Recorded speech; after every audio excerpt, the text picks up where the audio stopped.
Thinking about changing locations and shit.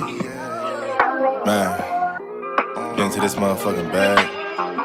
Stand out the way, I mean. What's up, guys? Welcome to the Better Take Podcast, episode number 5, I believe. I'm your host, Russ, and today we have a special guest. We have Sean Mills. You never say my name. Yeah, I know. I felt weird as fuck. I was looking you in the eye and I was like, Sean Mills. I wanted to say Wheeze, but I was like, bro, most people on here know me as Wheeze. Yeah, but you know what's so weird? Everyone on the team calls you Sean, and I call you Wheeze. I feel like Duhan calls me Wheeze. Duhan, do you call Sean Wheeze? You do? I guess so. Shit. Oh, you must be the only one, man. Well, yeah, man. Go ahead and introduce yourself, man. It's your introduction onto the podcast. What's going on, guys? It's Wheeze. I'm the creative marketing director, athlete manager here at the Better brand. Moved to Houston around a year ago. Last week, it was actually like my 1 year anniversary here, and a lot has changed. I'm a powerlifter as well. Just down here, kind of living life in Houston. Yeah, bro, that's so crazy that you moved down here last year. I just feel like everything has been a blur. Dude, you're telling me, I don't understand how a year has gone by so quickly, and just the amount of stuff that's changed. It's crazy. Yeah, bro. Because whenever I opened up the gym, so for the people that are listening, I own a gym, and I feel like a lot of people have moved down here because of, number one, Alpha Land, and then partly because of Corrupted Strength. Absolutely. So Corrupted Strength. So for the people that are listening, Alpha Land is obviously it's like the Disney World of gyms. Yeah. It's probably what I want to say 5 minutes, 7 minutes away from Corrupted Strength. 7-8 minutes. Yeah. Yeah, 7-8 minutes. So it's literally within the same area. So believe it or not, for the people that are listening, I'm not sure how many of you guys are tapped into the fitness community like that, but there's literally a fuck ton of influencers, fitness social media influencers that have moved from wherever they're at in the U.S. all the way over to basically Stafford fucking Texas, which is bumfuck, you know? Yeah, I mean, low key, that's part of the reason I came here. Yeah. I can't even lie, you know what I mean? What was your thought process when you moved? Because you were 20. Yeah, 20. Right? You're 20. So what was the thought process when you moved? Because a lot of people, they want to chase dreams. It doesn't even have to be about fitness or anything like that. Maybe a job opportunity. And there's a lot of things that are holding them back from making that move. What eventually pushed you over the edge? What was the thought process behind that? Well, the thing that made me decide to come out here was I was a junior at the time at Penn State, and I was going for marketing. And one time in my business and law class, our professor asked everyone to raise their hand of who this summer had secured a summer internship, and everyone raised their hand except for me. And I was like, holy fuck, I guess I was supposed to do that along the lines, you know? That's something they never tell you about college, that, you take your classes, you get your degree, but it's up to you to really form your connections and kind of figure out a way out of it once you're done school, you know? So that night I was after that instance right there, I was on the phone with Dion that night, and I was talking to him. I'm like, dude, everyone has a summer internship except for me. And he's like, why don't you talk to Russ about coming out here and doing something for the brand this summer? Yeah. And that's when I had called you that one afternoon where I was like, man, I fucking hate it here. It's the worst thing ever. I got to get out of here. And lo and behold, I came down here for the summer, and it was initially just going to be for the first 3 months. Yeah, the first 3 months. So whenever, it was funny because around that period of time, I was actually looking at you because you had come down prior. Yeah, a couple times. You had a visit prior, and I don't know. I'm not sure if we brought up those ideas at the time to you. Nah, not the time. Not at the time. That was back when we created the Discord. We talked about it. Yeah. We talked about laying a very skeletal foundation and just yo, what do you think about doing X, Y, and Z? And you gave some really good ideas. And the way I looked at it was you're young and you had good ideas in regards to marketing and pushing the brand and helping us grow. So whenever in the back of my head for months, I was honestly, I was kind of scared. I was like, fuck, man, I want to ask him to move. Not move, but I wanted to ask him to be part of the team. But he lives in Philly. So I'm not sure how that's going to work. It wouldn't have worked realistically. Yeah. And then another big part of this as well, which is something that I fight sometimes. When you're growing a business, there's scary points to it. Absolutely. I'm not sure if I talked about this on the podcast before, but I used to be very concerned and very nervous, bringing people on board. Why? I don't know. I've talked to you about this. A little bit, but I never really understood your rationale for it. Yeah. You know what I mean? It's I'm a very do-it-yourself person. Yeah. Like I'm very self-motivated. I'm very do-it-yourself. And whenever you bring people on board, number one, I feel responsible for that person. Well, you are in a way. Yeah. You are in a way. Yeah. But at the same time too, what I've been able to realize is like that person is responsible for their work and their output. And like, that's going to be representation of who they are. So you're responsible. Yes. Is like, I think a good leader should feel that way. But for me to relinquish like the anxiety of it, it's like, no, that person's responsible for putting good work out too. Yeah. So with that being said, like even like when I first brought Duhan on, honestly, like it should have happened a lot sooner, but I was too scared to offer him like anything like that concrete, really? Yeah, it's where like I wanted him to keep his full-time job and then still like come film on the side. Yeah, see, like, you know that shit's not gonna work. Yeah, no, it's not. No, now I know, but bro, that shit's scary as fuck, bro. Yeah. Like, it's like, imagine this right now, right? Or maybe not even right now, but just imagine like you have like someone that's working and they have established like income and all that kind of shit, and you're like, I want you to drop all this shit and like bet on me. Yeah. You know? No, yeah. I mean, it's got to be like a nerve-wracking thing, but I mean, you know that in order to really grow something or take something to the next level, not only do you need to like sacrifice your current responsibilities and kind of offload that to somebody else, but you need to take risks and like be able to invest in yourself and other people to be able to scale. Yeah, for sure. And that's been like one of my biggest struggles, like as like just a business owner, is just like letting go of that fear. Because then like sometimes I'm free flowing. Sometimes I'm just like kind of sitting back and I'm like looking at shit. I'm just like, all right, we cool. And then when it's time to make that that next push, because there's levels to this shit. There's like level number 1, level number 2, level number 3, and so on. But every single level, it's like a jump like, oh shit, I'm scared type of thing. And I always tell myself every single year I want to make myself scared. Like I want to do something that's gonna like make me shit my pants, if that makes sense. Because what's scarier, like doing that and having to overcome that adversity, or just stagnating and that's like you know what I mean? That's not an option. That's terrifying. Yeah, I'm more scared of staying the same than I am making that jump. And so that's why I wanted to ask you, like, what was the thought process alone of just like making that move? Because you were 20 at the time. You know people in Houston, but like, bro, you're from Pennsylvania. Your family's in Pennsylvania. All my friends were in Pennsylvania. Yeah. Everything was in Pennsylvania. Yeah. And you're still in school. Yeah. Oh, shit. I mean, it was a tough decision, man, in the sense where I knew that my passion lied in this stuff and being out here and all the people that I care about and love out here. My passion was in that, but I knew that what was secure and what was safe was doing what I was doing. So I really had to weigh. It's like a cost benefit analysis, or like you have to weigh the risks of each. And I felt that, you know, like if I fail, or if I come out here and I fail and I don't do what I have to do, the only person I have to blame is myself. But if I stay back and I do what my parents want me to do, I do what my peers tell me is smart to do or what I should do, and I do what they do, I will always be able to live with that regret or resentment of what could have been or what could have, you know, what could have happened. Yeah. You know? Because I dropped out of college my junior year. Yeah. And but I was still at home. Like I dropped out, but I was like home. I dropped out junior year and then moved across the country. It's fucking crazy. Yeah, I was like, fuck, man. Because I remember too, before I offered you, I didn't even want to offer you. You came to me and you're like, hey, man, like, I had the initiative. Yeah, you had the initiative. I was like, I'm not gonna tell this guy to fucking leave school. Like that, I'm not that person. Because I remember I'd be walking to the business building at Penn State, and I'd just be texting you on the way. I'm like, dude, I fucking hate it here. I don't know what the fuck I'm doing. I'm sitting in these classes. I don't even pay attention because I don't care about none of this shit. Yeah. Also, for context, I mean, for clarification, I told you to stay in school. You did. I did. But you said, bro, fuck it, drop out. No. I swear to God, you did, man.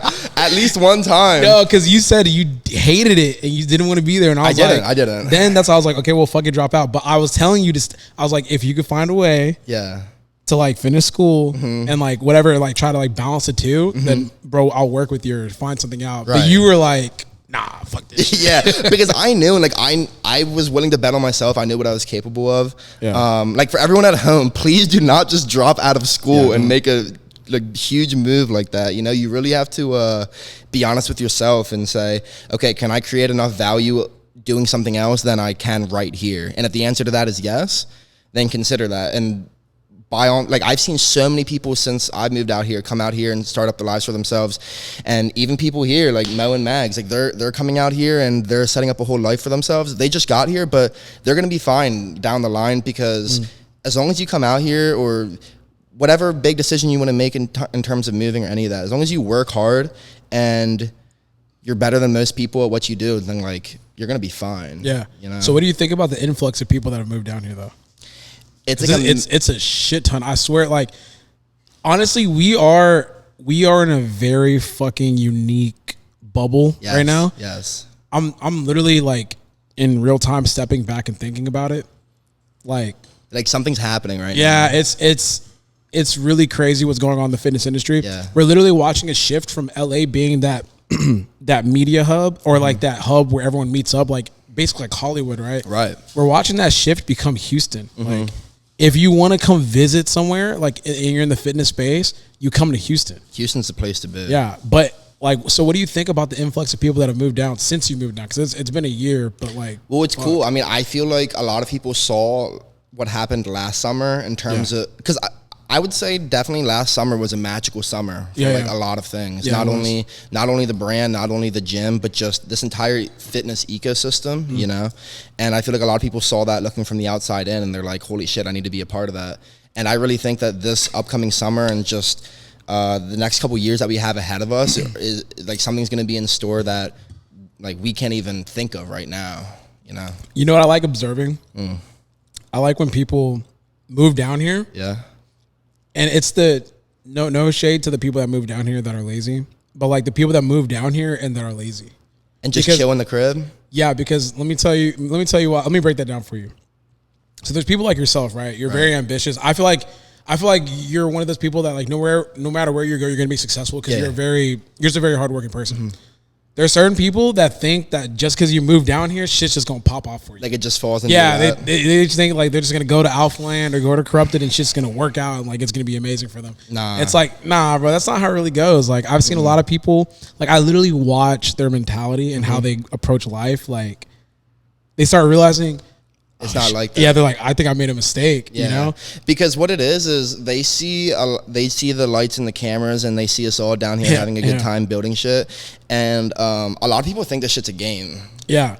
They don't see the BTS that the like the behind the scenes shit that goes on. They see the cute little BTS photos, but they don't see the bullshit. They don't see all the logistics of things. They don't see actually making it happen. You know? Like you got to make it happen. It all comes down to execution with everything. I think people come down here and think that every day is like a weekend. Right. Like just like let's just fucking have fun today, which it really isn't. Like people be hitting me to like do shit. I'm like, bro, like I'm working. I'm like, you know, like, I got shit to do. I'm like real life busy, bro. Yeah. Like, I'm so sorry, but it's just interesting to see that mindset change. Like when people kind of lock in here. Well, yeah. I mean, the people like you see the people that are successful and the people that it does work out for, but what you don't see is the people who come down here and they just like keep existing down here. Yeah. Like I very easily could have come down here last summer.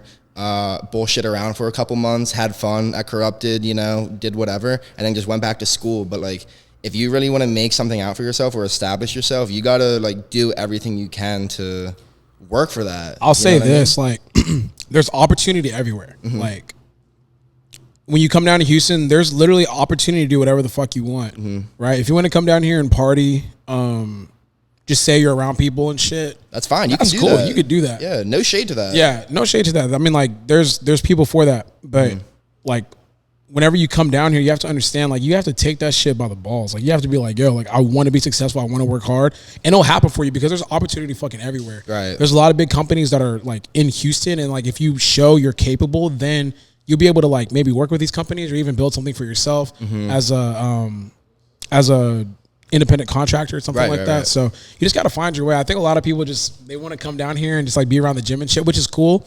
But I think they envision success for themselves in one type of way and then try to do it in another way and think it's going to happen that way. That's not not the path. Like you got to go get it. You know what you really I mean? do. Like my best friend just moved down here.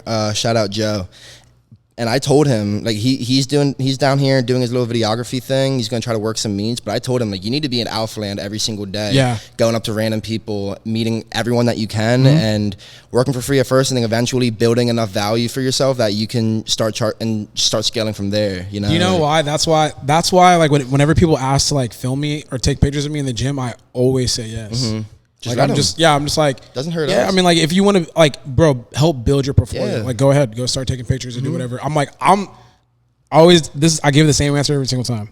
They come up to me and I'm like, they'll ask me, hey, is it cool if I take pictures of you, whatever? I'm like, yeah, do whatever you want to do. I'm not gonna pose though. Like, I'm not posing. I'm just working out. So like, if you could take pictures within my workout, go ahead. I'm not gonna stop you, but like, I'm not gonna like try to look cute or do anything like that. You know what I'm saying? We're gonna like, go about our business. Yeah, I'm gonna go about my business if you get the pictures. But to me, that's me telling them, like, not that I'm giving an opportunity, but it's like, you need to be prepared for moments like that, because those moments you need to be able to capitalize on. Because a lot of the times, whenever success is found, is like those very quick moments of opportunity that you take advantage of.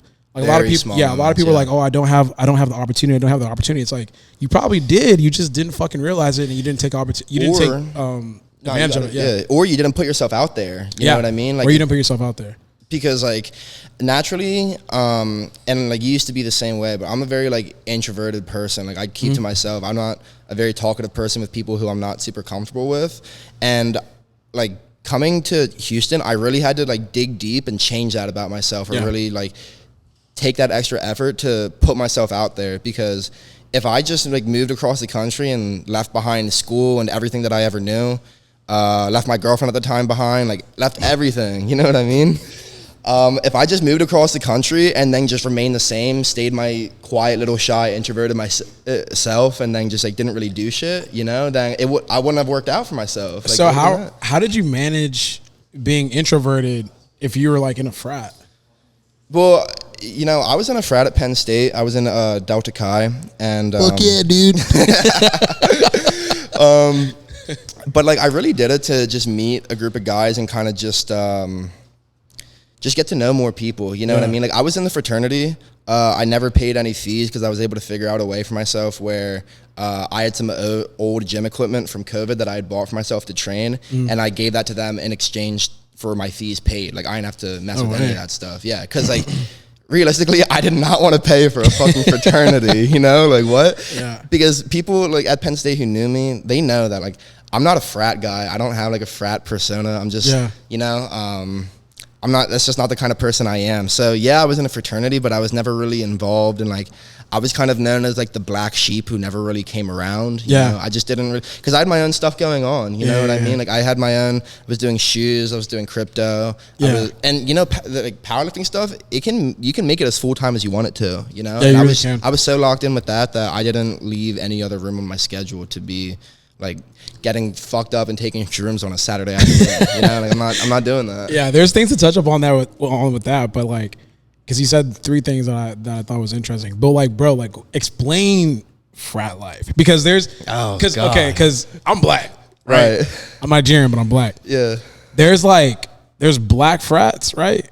And then there's like white frats. And the way that I be thinking about white frats, because so when I was in college, my first roommate was a white frat dude. Okay. And is he the stereotypical white frat dude? Yeah, he was pretty stereotypical, man. Shout out to I forgot his name. He actually reached out to me like, probably like 3 years ago, and he's like, hey, bro. Shout out to him. He's like, I see you like doing your social media shit or whatever. But yeah, it was an interesting experience, man. I mean, very So you went around the white frat? You were around? No, I wasn't. Fuck no, bro. My first year of college, I was like, I don't think I made one friend. Damn. I think I made one friend. I wasn't involved in any school activities. I would literally just go to the gym for 3-4 hours, eat a shit ton of Chipotle and Quiznos, and go to class. So you were like to yourself. I was to myself, bro. I didn't talk to nobody. I was cool with 2 girls that I went to high school with, and they would invite me over occasionally to like kick it.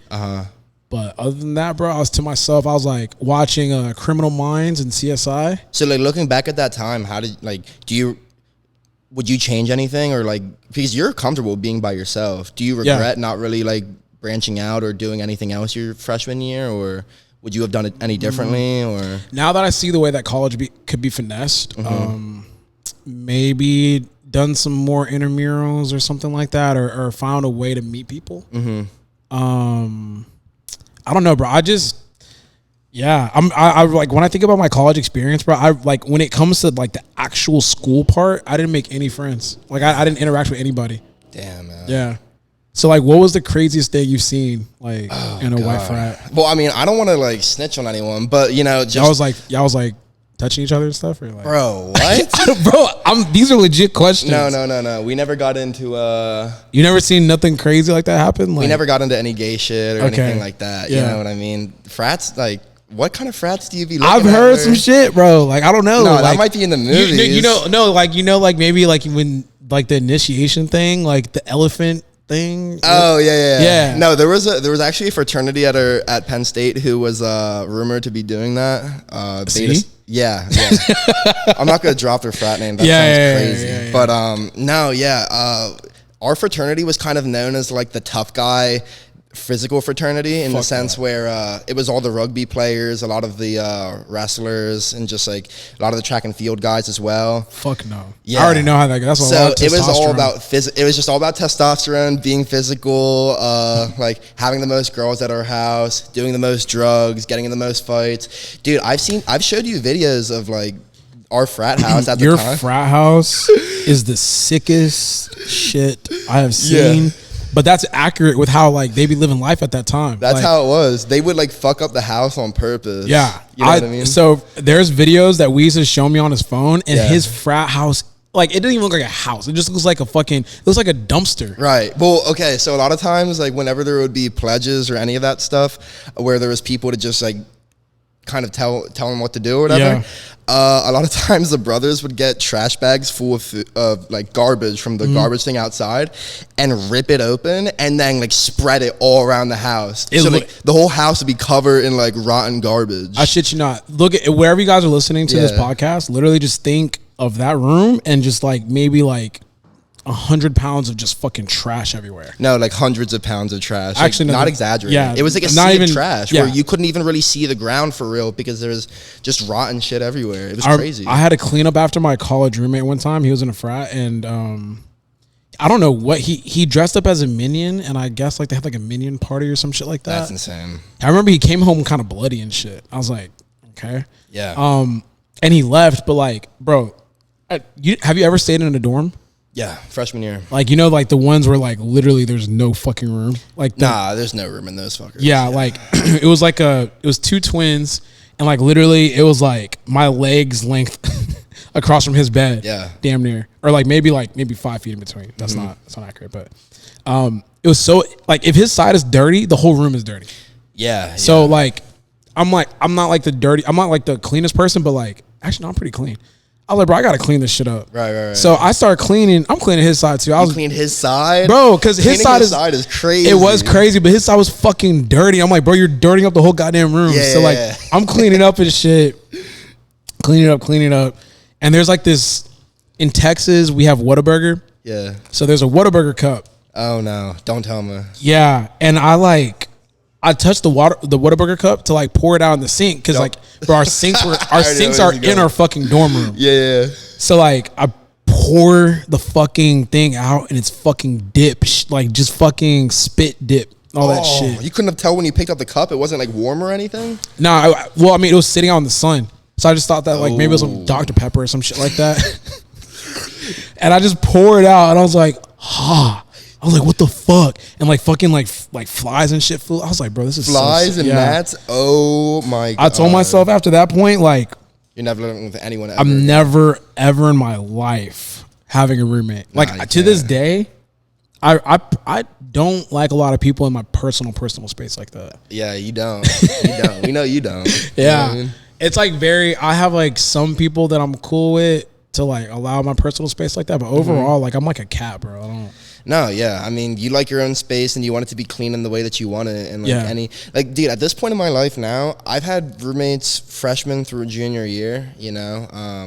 And junior year was like, it was a bit of like a hostile situation almost. But at this point in my life, I'm 21, like I'm pretty grown for the most part. I got a lot of growing to do. But we can talk about that too. But like I'm not living with a roommate anymore. You know what I mean? I'm at that point in my life where I have my own spot. You know, I want to be able to walk buck naked around my apartment without having to worry about nothing else. You know, like I'm not trying to worry about is someone like in there. I'm not having to worry about anyone else's mess. None of that. I'm not at that point in my life. I'm not doing it. Hearing like the headboard like rock in the other room and shit. It's crazy. That's sick. Somebody else's dishes in the sink. That would piss me off. I could leave my dishes in the sink for a week, but if it's someone else's dishes, I'm like, man, I'm like, what the fuck? That shit's gross. Yeah. It's something about somebody else's dishes is just nasty. I don't know, man. I just feel like now, like you said, at this point in my life, bro, like a roommate, there's no way. But you talked about how you were selling shoes and doing crypto. Mm-hmm. So how did the shoe thing come about? Because I do remember that's when I started fucking with you. Like when I saw you lived like in this like, I don't even know where you were lifting at. But it was like super dark. Yeah, it was like black room at Penn It was State, like a black ass room. Yeah. And then you'd be flipping shoes on the low. Like you're like one of those kids that would like buy like a fuck ton of the shoes and resell. I'd buy like 50 pairs of Jordan 1s and then just flip them. Yeah. So like how did you come about that whole thing? Because to me, like I'm like, I don't even know how the fuck I know it's bots and shit, but I don't even know how you like. Well, I mean, I initially got into it because I started when I was a sophomore in high school. Freshman year, I had this job working at like this produce store, just having to like deal with selling people like fruit and cash and shit. And I hated that shit. I said, I don't ever want to do like another job like this ever again. I'm gonna try to hustle or do whatever I can so that I don't have to do that. Yeah. And it was when I was a sophomore in math class where this kid sitting next to me, Nick Sehan, told me about what Supreme was for the first time. And like that was the first time I ever heard about streetwear or any of that. Like prior to that, like I didn't know how to dress, none of that shit. I didn't even know what shoes were you wearing like Hollister and Abercrombie? I was wearing you look kind of like an Abercrombie. I was wearing like American Eagle and shit. It's so sickening. Like American Sperry's, Eagle, bro. Sperry's. You rocking the Sperry's? The Sperry's, yup. The khaki shorts, all That's that shit. Yeah, it was sick. But yeah, he told me about Supreme and he showed me how like every Thursday at 11 a.m. Supreme drops and the shit used to resell. Mm-hmm. So it just started off slowly, like with the like $80 I had in my checking account at the time. Like I bought like a hat the first time ever, and I got it the next week, and then I flipped it to some kid who was like a senior at the time for like $40 profit. And then the week after I had bought a hoodie. And then the week after I bought like 2 hoodies, and I just slowly built up over time. And it got to the point where Supreme ended for the season, because you know how like boutique like designer brands, they'll have like like fall, winter, spring, summer. So spring, summer had ended, and that was when school was out, and I was like, okay, but what do I do now? What can I flip now? And that's when I had got into selling shoes. And I did shoes from the time I was a junior or a sophomore in high school to like a junior in college. Because were you ever interested in shoes in general, or you just looked at it as a commodity? So that's when I like started to get into shoes, and like I still didn't really know how to dress for real like that, you know what I mean? You mixing like what, American Eagle with like Jordans and shit? Nah, just like the 2017 hype beast look. Yeah, you know, the crazy ass, the Easy V2s, Supreme, Babe, all that. That was such a crazy era. That was a sick fucking era, man. Yeah, like fucking joggers with the Yeezy Zebras and shit. Yes, dude, we got to leave that shit before the pandemic, bro. Don't bring that shit back. I was never up on them Yeezys. I used to think them shits were ugly as fuck. Yeah, I know. Because I was a big fan of the Nike Yeezy run. So whenever he switched to Adidas, I will say, I mean, he changed the game with that shit. But whenever I was watching that shit, I was like, what the fuck is this shit, man? The zebra shit. Yeah, it was a whole nother era back then, man. But yeah, I mean, I had made a lot of money selling shoes, and like I loved it, you know, because through that, like, for people that like were into selling shoes at the time, or even if they still do it now, it's not nearly as profitable now, but a lot of it was based out of Discord. And so like I was using Discord from like the time I was like a sophomore in high school. Okay. Because everyone just talks through there. That's when people put release information of where the shoe is going to get it, how you're going to get it, what program you need, what proxies you need, like just all that shit that goes into the nitty gritty. And I did that for a long ass time. And, it like taught me a lot about money and just working with people and just finding your way around things to just kind of make ends meet, you know? Yeah, that's fucking crazy. And then did that parlay into Discord? I mean, not Discord, crypto? Yeah, it did, because I feel like crypto is big on Discord too, right? It is. So like, it is, yeah. So after, it was like around the pandemic, it was almost as if like there was a burst into like shoes and kind of just things reselling from the pandemic, because obviously when the pandemic hit, the government just printed like trillions of dollars with the stimmy checks. So everyone just had like this free cash, and cash was very cheap.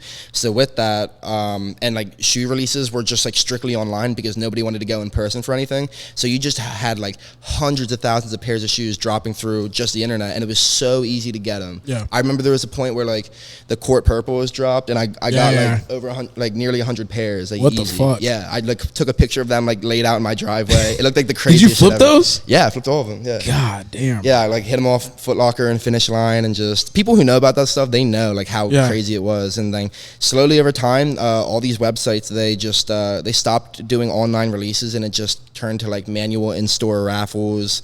And then just you couldn't really like hit shoes in mass like you were able to do it before. Yeah. So that's when another kid who I'd met through sneakers at the time hit me up, and he started talking to me about crypto and NFTs. That's when that shit. Yeah, that shit. That was a whole bubble in itself. Yeah, that era, that bubble, that whole situation was like interesting. I remember I was like, I've seen a lot of things like come and go. So I'm just like, is this something I should invest myself into? But like for me, like I didn't see long term. Yeah. So I'm just like, why invest time and energy into it at this particular time? Right. But it was like a bubble. Like if you got into it and you got out when you were supposed to, or did it properly, or whatever, I mean, it's gonna come back up. Because I was one of the first people into it. Yeah, you know, like before. I feel like NFT euphoria kind of hit around September, October of 2021. Yeah, it was like Q4 of like 2021. Yeah, Q3, Q4, and that's when everyone was talking about it. But I was in it like 3 months prior. Yeah. So I was in early. You were in there when it was bubbling, and then by the time it got popular, that's when like fucking like Macy's was like doing fucking NFTs. Macy's dropping NFTs. Times or like all these magazines, Fortune 500 companies are dropping their NFTs. It was fucking insane. I was like, God damn, what the fuck? I was about to start having meetings. I'm like, yo, how are we gonna like capitalize on this NFT shit? Yeah, like, and when I say it was a bubble, like there's a lot of artificial like value that was created and kind of propped up, and that kind of popped. Yeah, but the technology itself like still remains, and that's still going to be prevalent for like years to come. You know what I mean? In the sense where like all this ticketing stuff, like Ticketmaster and like all that shit, where it's like you need a unique one-of-one like ID or like identification that can't be like fraudulent or faked or any of that. That's going to be like NFT technology, but it's going to be so seamlessly integrated that you don't even know it's an NFT, and they're not really going to like even call it that. Yeah, there's elements of the NFT that I thought was very interesting, and I thought that it was a great way to like create these very unique experiences for customers. And I was like, fuck, like maybe like the whole, like the entire concept of NFTs may not be a thing, but like there's definitely elements of it that you could definitely learn from and like take and build with. Because I feel like even with the Discord shit, it's in like there's elements of NFT like culture in there that we're trying to like maximize and utilize as well. So it's just interesting, because when I was watching, I was like, how the fuck? Because I was like, how the fuck is this even gonna be a thing? Like, how are you gonna profit off it, or like what's the value as a customer? Like doing all this type of shit. I remember they had like the Ape Yacht Club and all that. And I was like trying to, and I'm like, okay, like you buy this motherfucker for like 250 G's. Like, what do you after what happens after that? Next? Like, you know, but. That's what I'm talking about, though. Even just hearing you talk about all the different hustles that you've had, it goes to show that like you can make anything happen wherever you're at. You just have to apply yourself. Like, yeah. So what drives you like for that kind of shit? Is it just like money itself, or is it just like? I think it might. I don't know if it's money. It might be security. I don't like. I don't know. I have like an inherent fear of like being broke. You know what I mean? I don't want to be broke. Like I've seen people grow up around me and like them have to work themselves out of situations, whether it be like my immediate family or distant family. And I don't know. Like my family, from my mom's side specifically, like they're the Colombian side of me. They always worked really hard to like just either create businesses or just create opportunities for themselves to get them out of whatever they were in. Yeah. And I feel like that kind of just bled over into me where, I don't know. It's kind of the way I've always been, you know. I can't really answer as to why I'm like that, you know. It's just kind of. You just might be like a, is this the correct term? Type A? Is that correct? Type A? I never heard of that. Type A is like, it's like go-getters, or it's people that just like fucking have to go. I don't know. Yeah. I mean, I can't be doing nothing. I feel like a piece of shit if I'm doing nothing, you know, so. Yeah. I feel like Yeah, so like, okay, so I wanted to ask you a question about shoes because you got some Balenci's on. I'm not trying to put you on the spot. No, go ahead. But you got some Balenci's on. Like, what are your favorite type of shoes? Because like the shoe thing really intrigued me because you said you just looked at it as a commodity at first and then you slowly got into it. Are you like fully immersed now? Like, how does that work? I'm fully immersed. Yeah. Like sneaker releases aren't what they used to be. You know, all the like hot drops when like Travis was collabing with Nike and Virgil was the 10. It's kind of gone now, right? It's not. That hype is just disappeared. Because that era is like gone. Yeah, and that was like fucking last year, 2 years ago. It's sad, dude. Like, there's certain things that might catch my eye, like the SB4 collabs that just came out. Yeah. But it's not like it used to be. Yeah, it's not like it used to be. We used to have banger sneaker releases multiple times a year where it's like, I need that. But like Travis used to be going Travis crazy. used to go so fucking crazy. Yeah. Damn. But I mean, like, he kind of fell into the background low key. He did. I mean, fucking, Astroworld happened. So. Yeah. Yeah. And I feel like low key because I remember they were going to drop an Air Max 95 that December, but then the Astroworld shit happened and then they had postponed it. And I don't think they ever dropped it.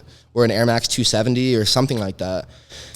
I think they dropped. I think they've dropped it. It just didn't hit the same way. Because I remember like Trav merch was kind of like awkwardly like the value is going down a little bit because it was reselling for a while. Yeah, no, I was flipping them. Yeah, them shits was expensive as fuck. Mm-hmm. But I remember like at that time, no one was buying no Trav shit. Like it was like kind of weird to have him in your store and in certain cases. Yeah. But I mean, I guess going back to like the favorite shoe thing, I feel like, I mean, it sounds like because you wear Balenci's a lot, bro. You got like 3 pairs. I do have 3 pairs. Yeah, you got 3 pairs, right? Duhan fucking peer pressured me into buying 2 pairs at once when we went to the mall together. For real? Before South Korea. Oh, yeah. He got money. Because I was like going back and forth between the two. And that was right after Black Friday. So that Black Friday check is hitting. Yeah, so we were at the mall together because we were shopping for South Korea because we had no clothes because we knew it was going to be cold as shit over there. So we went there and we were shopping at a bunch of different places and we were stopping at Balenciaga. And this was before the whole. I don't even want to go into it. No, we can go into it because it's funny. But okay. Yeah, continue. Yeah. But I was like, I don't know. Like I'm stuck between these two. Like it was like a black runner and then it was like a tan kind of like earth tone triple S. And I'm like, I don't know which one I really want. He's like, fuck it, just get both of it. Like, get both of them. You deserve it. You work hard. And I'm like, and he convinced me into doing it. So then I dropped all that shit on Balenciaga shoes. Yeah, it was funny because this was last year around that whole December weird shit. Yeah. And it was funny because like I wanted to bring my Balenci's to Korea too. And whenever that shit happened, I was like, man, fuck no. These are going deep into my closet for like another 3 months until like people could like, chill out. People forget about it? Yeah, until people forget about it. And then we were in the airport. I looked at Wheeze. I was like, you're like, damn, man. This motherfucker got this shit on right now. I looked at him. I was like, damn, you bold. He's like, what? I was like, bro, the Balenci's. You didn't see what happened? He's like, nah, man. People don't really care about that shit. I'm like, all right, bro. Bro, because like I don't even want to speak on the whole controversy. They don't care. They don't care, bro. Really people, oh my god, and this is like such a thing with society now. It's just like people just love to be outraged or something. Yeah, like they need to be outraged or they need to be constantly talking about something because. There's a lot of fucked up things about like the way things are here in America or just the world, but things are almost kind of like too good right now in the sense where people are kind of just looking for problems. You know? Sure. That's where you see the whole cancel culture thing come up, and it's just like 100 years ago, like a lot of shit was fucked up 100 years ago, but when like 18-year-olds were going to war and shit like that, they weren't worried about what shoes you were wearing back then. They weren't, you know? What it's crazy is that not saying it wasn't a fucked up thing. It's just like.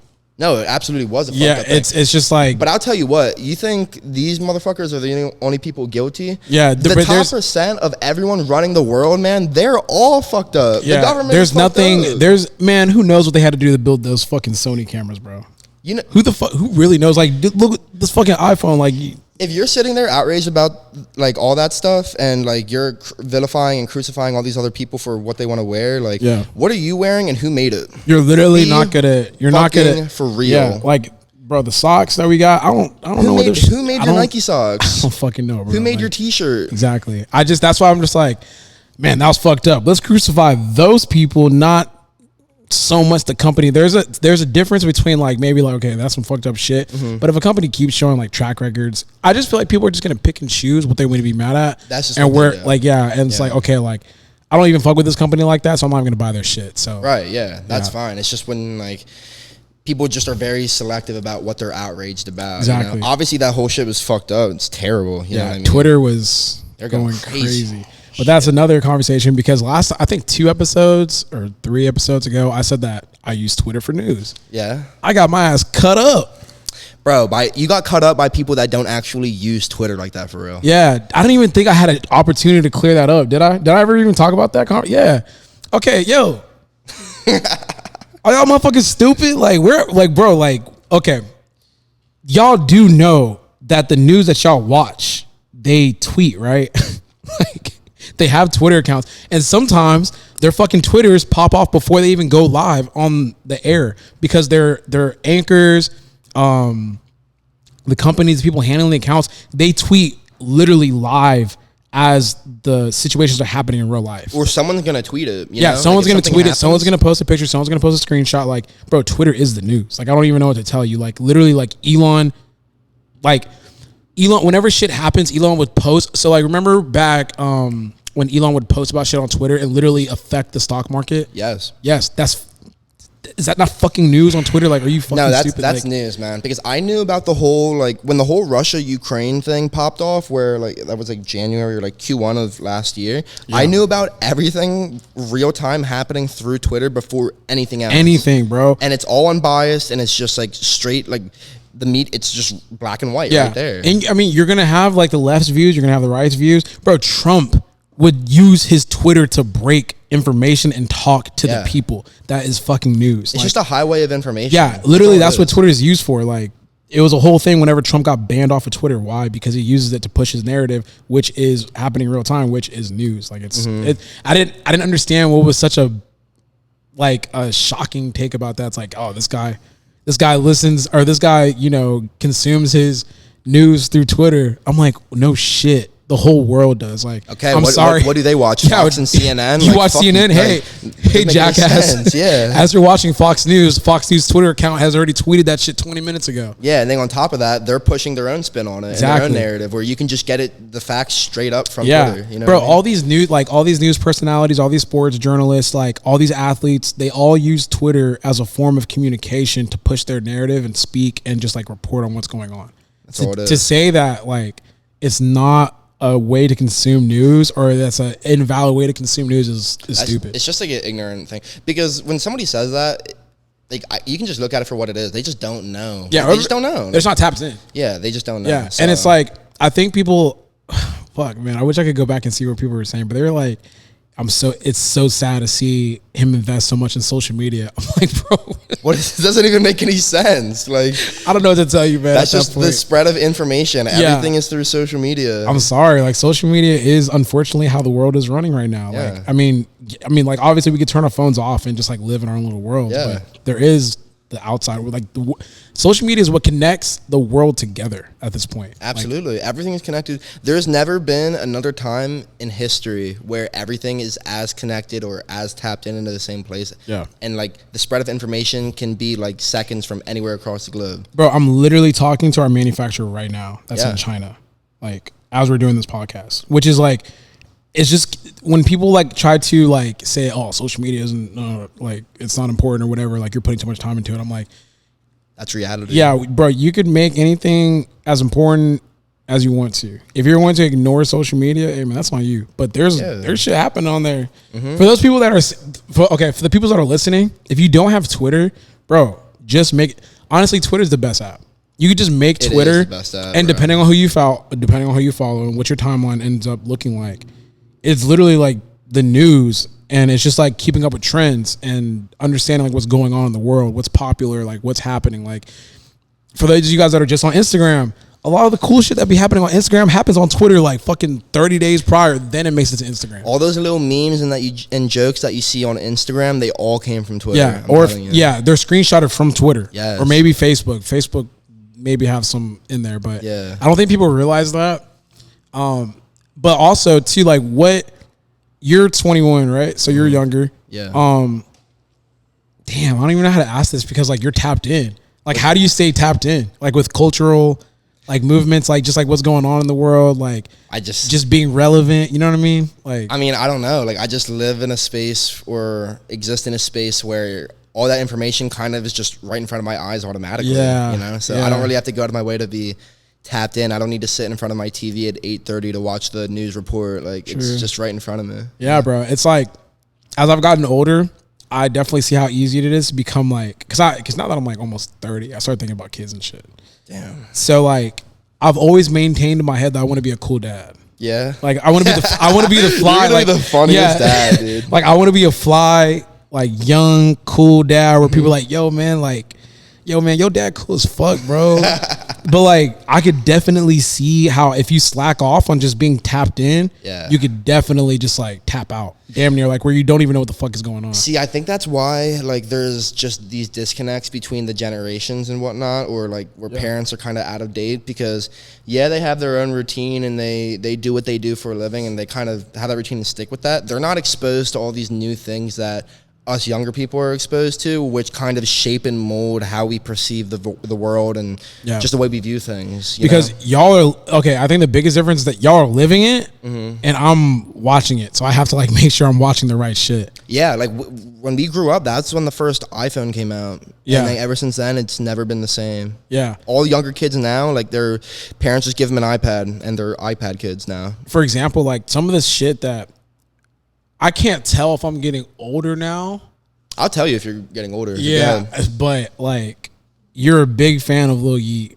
I mean, oh shit. See, there we go. See, that's that shit I right swear there, to God, I slipped up. Bro said Lil Yeet. You did that shit on. You did that shit on purpose? No, I swear I did not. You're a fan of Yeet, because I think about Lil Wayne and like all the Lil Babies and shit. There's a lot of Lils. Yeah, there's a lot of Lils. So you're a big fan of Yeet. Yeah. Explain that, man, because I literally do not know how you. I mean, we just. Like I said, man, it's just like a different. I feel like you and I are similar in some ways, but we're very, very different in a lot. Yeah, of we're different similar, ways. but you're like 10 years younger than me, so it's like different. Right, in the sense where we grew up in very different times where, like, through our developmental years, we listened to very different music. Sure. The music was about very different things. It sounded very different. The rappers were, or just the artists were very different. Yeah.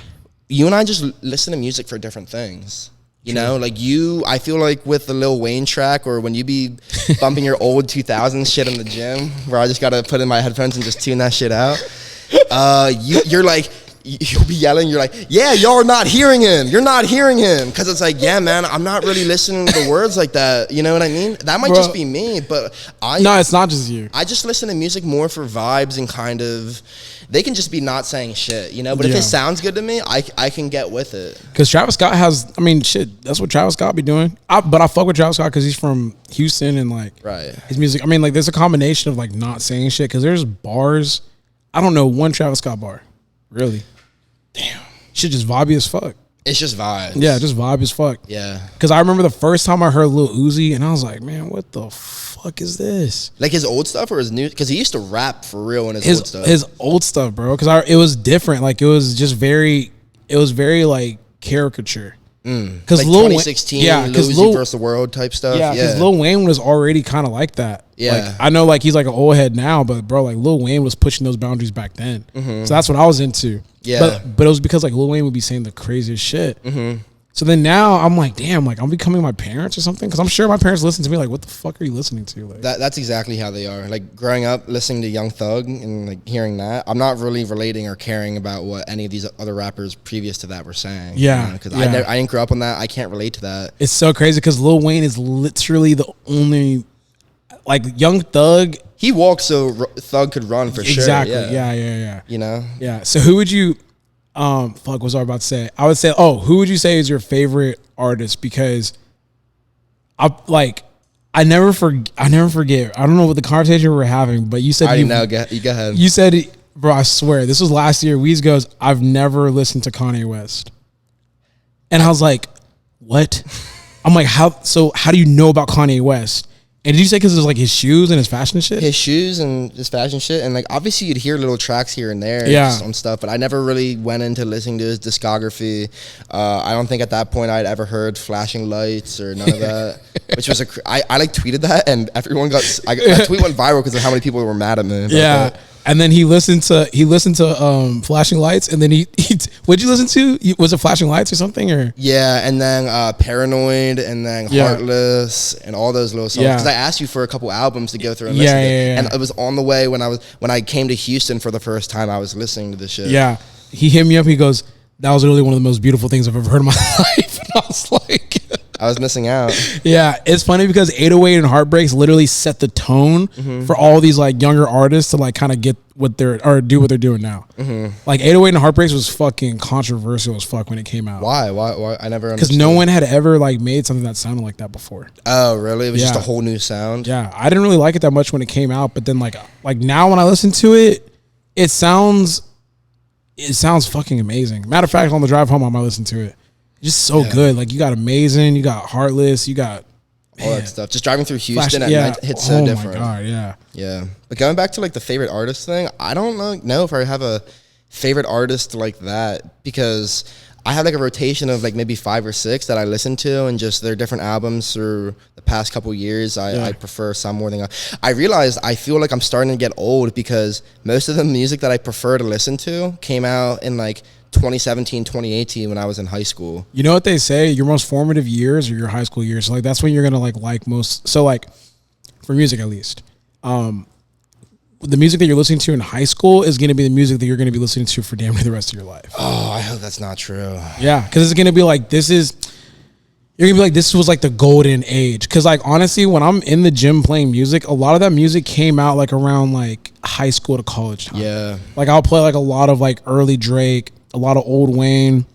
some like Rick Ross, Meek Mill, Big Sean. They had like their biggest career moments back when I was in like high school and college. Yeah, and like when I'm in the gym and I have the aux, I'm playing Culture by Migos. You know what I mean? Like the first ever Culture album. That album's fucking good. I was playing it yesterday. Fucking amazing. Not a bad track on that shit. No skips. Yeah, but they say that that's gonna basically be like your fucking like your golden age of music, when you're like, man, like this. I remember like when this came out, and it just hits a lot different because you remember what you were doing at the time, what life was like, and it just really brings you back. Yeah. I feel old as shit saying it now, but I'm like only 21. Yeah. No, it's gonna stay like that. You're gonna keep listening to fucking that Barter 6, and you're gonna be like, man, Young Thug was killing these motherfuckers back then. Yeah, they don't know about that. It's crazy because that whole era of music is really over when you think about it. It's a shame, but like a lot of these artists that were really popping back in the days, a lot of them have either like passed, like rest in peace to them, or a lot of them have been locked up. Yeah, and it's crazy because like that whole YSL era, quality like QC, all that's even with the meat, like all that shit's done. Yeah, man. R.I.P. Take. Yeah, that's so crazy, man. Because what's gonna be that next? Who do you really have out here that's pushing the music industry like that forward? And I'm not talking about like bullshit TikTok tracks. You really like Drake's had a good run as of recently. You know what I mean? That's a good question. But like with the whole AI shit and just all this, you don't know how, like, I just don't know what's gonna happen in the future. Like, I don't know how things are gonna play out. I'll be listening to a lot of AI Drake, man. That motherfucker go hard. It go hard. I'm so sorry, man. It just does, bro. I was that one with the Weeknd as well. Yeah, the one with the Weeknd. There's some like cool freestyles that are on some like hard ass beats too that I'm listening to. I'm like, this shit is tough. Like, I seriously think Drake should sit down and just release all the AI tracks that people have made about him. Like, he should just like fucking take all those songs and release them himself. Just instantly re-record them and put them out the next day. Yeah, because they be hitting. Yeah, and then on top of that, like, you can get into the whole argument of whether they're stealing property from him by using his likeness or his voice or whatever. He can just like troll him right back, and it's to the point where the technology's so new that there's no legislature or copyright laws or none of that that's up to date on the times now. So it's really essentially just the Wild West right now until things get figured out. So that's what I was trying to say. I'm like, bro, like that's like a good business move. That's a good like troll move, and that's like a good up to date like culture move. It's like, oh, like remember that time they were making fake music about Drake, and then Drake like ended up remaking that music for himself so he could profit off of it. Like, that'd be a legendary if he did like a whole album of that shit. Yeah. Damn, 50 minutes already? The fuck, It's man. been 50 minutes? Yeah. What the hell? I told you, man. We've been talking for like 15 minutes. Yeah. But, okay, look, we're going to make like a hard left because I did want to talk to you. Damn. You know what? There's I don't know why I thought that when I said hard left. I'm not even going to repeat what I just thought. Nah, you can say it. No, I don't. I don't want to say it. Okay. So there's like this interesting ass, I don't know if you saw this on TikTok or even Twitter. Did you see that video of the plus size individual that said that airlines were discriminating against her because the airplanes was too small and like she was like literally could not fit through the aisles? I mean, I've heard about stuff like that happening in the past. I don't think I know the specific instance that you're talking about. Yeah, so there was like, I don't know if she was like a popular TikToker or she just made a TikTok or what. She was like, this airline is discriminating against, like, you know, they're fat shaming or they're fat phobic because she could not fit through the aisles. Like, she was like morbidly obese. I just hate the word fat phobic because like I don't see a fat person and go like, oh, I'm scared. Yeah. You know what or I mean? Like you hate them because they're fat. No, right? it's never like that. So do you think our society is fat phobic? I don't even know how to phrase that because the way that she put it, because I disagree so much with what she said about like the airline itself being fat phobic or whatever. I don't think because that goes back to the conversation we were having about like fake outrage or just like the fact that like people want to attach labels of like hate to something so badly. Right. Yeah, I know what you mean. I don't know, man. I feel like due to like your own personal choices that have led you to like being where you are, like if you are morbidly obese, there shouldn't I don't feel like you're entitled to extra accommodations or should be given special privilege because of that. Yeah, like I'm 5'6", bro. I'm not over here screaming like, goddamn, they made these goddamn cabinets too high. Were they like height shaming me or some shit? Like, yeah, and it's like I'm like 6 foot, 240 pounds. I don't fit in like a middle airline seat. You know what I mean? Like I don't. Yeah. So like I don't.